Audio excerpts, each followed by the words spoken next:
Apple's iPhone SE 4 is set to launch soon, and it's bringing a massive redesign and exciting new features to the budget-friendly lineup. After years of sticking to the iPhone 8's outdated design, the SE 4 will finally get a modern makeover, borrowing heavily from the iPhone 14. This means a sleek 6.1-inch OLED display, Face ID, and a USB-C port, making it a huge upgrade over its predecessor.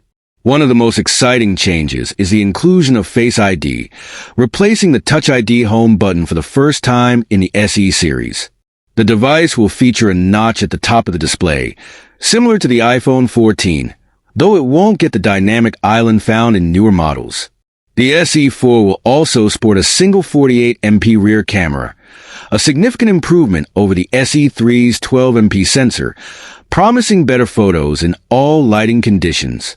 Under the hood, the iPhone SE 4 is expected to feature the A18 chip, the same processor found in the iPhone 16, bringing flagship-level performance to Apple's budget lineup. This also means support for Apple Intelligence, Apple's suite of AI-powered features, making the SE 4 a competitive option in the mid-range market. Battery life is also getting a boost, with rumors suggesting the SE 4 will reuse the iPhone 14's 3,279 mAh battery, a significant upgrade from the SE 3's 2018 mAh cell.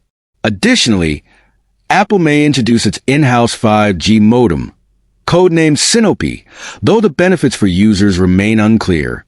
Priced below $500, the iPhone SE 4 is expected to launch in white and black color options, with availability starting as early as February 2025.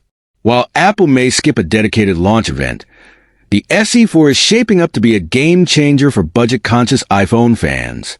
What do you think about the iPhone SE 4? Are these upgrades enough to make it a must-buy? Let us know in the comments. Don't forget to like, subscribe, and hit the bell icon for more tech updates from TechVerse. Thanks for watching, and we'll see you in the next video.